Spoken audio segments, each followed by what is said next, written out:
Hi friends, how are you guys? I got an email that I would like to discuss, so I'm just gonna go ahead, start reading that bad boy. It's from Gina. Hi Gina. Is it wrong to miss my friends who don't even think about me anymore? Whoa. I've grown apart from 3 of my best friends for many months now, and I want to rekindle our relationships, but don't know if it's worth the time. How is one supposed to know when it's the proper time to give up another individual? I've said it before, and I'll say it again. Whoa. Heavy stuff. Heavy but relevant stuff. You know what I mean? You feel me? You feel me? You feel? I'm going to start by saying that I don't have really concrete answers to this.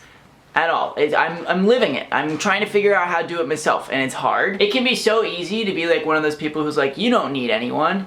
You don't need anyone but yourself, and you shouldn't worry about people who aren't worrying about you. And while all those things sound very nice and are real, and trust me, they are real, it's really hard to feel that sometimes, especially when it's with people that you have like history with. Can be very sad. When you grow up, you realize that stuff changes, and it's not always for the positive or in a positive direction, and it sucks, but it also needs to happen in order for life to be interesting. I don't think there's any kind of formula when it comes to like giving up on people, and I honestly don't think you ever should give up on people. I don't think closing doors permanently and like sealing them off is a solution really ever. There does come a point in time where every once in a while you do have to make decisions for yourself and about the energy you surround yourself with, and sometimes that means kind of not talking to people, and it's not fun. I don't like it. Something I'm trying to put into practice in my life.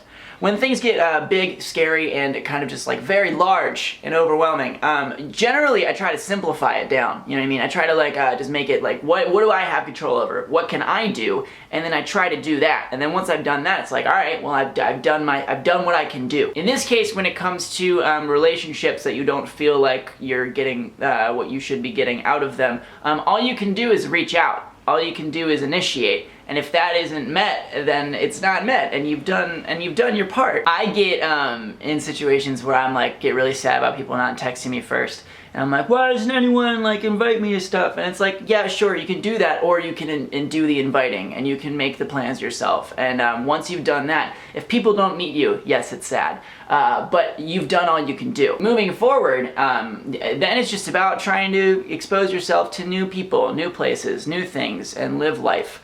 I guess that's what I tell myself. I'm trying to do it. Making friends as an adult is very hard, you know, and that's one of the reasons why I like having a job outside of YouTube, because the first 8 months I was in LA, I didn't do anything at all. I did nothing. When you're in school, like, you have people all around you who are forced to be there, and you eventually have to talk to them, and generally you make friends that way. Unless you're at work, there isn't really an adult equivalent, unless you're like going out to bars and stuff, which that's, again, not my scene. To go back to the original question, should you give up on people, I don't really have a solid answer, other than I honestly don't think you really should give up totally on people. I think people find their way in and out of your life.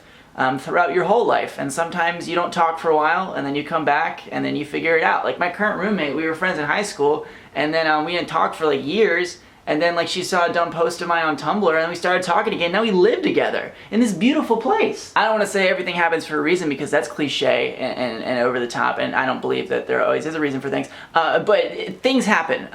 Stuff will happen, life happens, and you just gotta move forward and do what you can do, because that's all you can do. And I'm saying that to myself, as well as you, Nina. Thank you for sending me messages.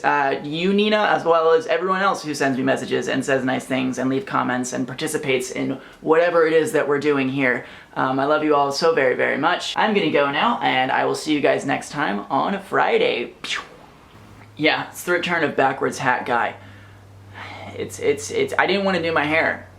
So that's the secret to Backwards Hat Guy. Backwards Hat Guy happens when Connor doesn't want to do his hair.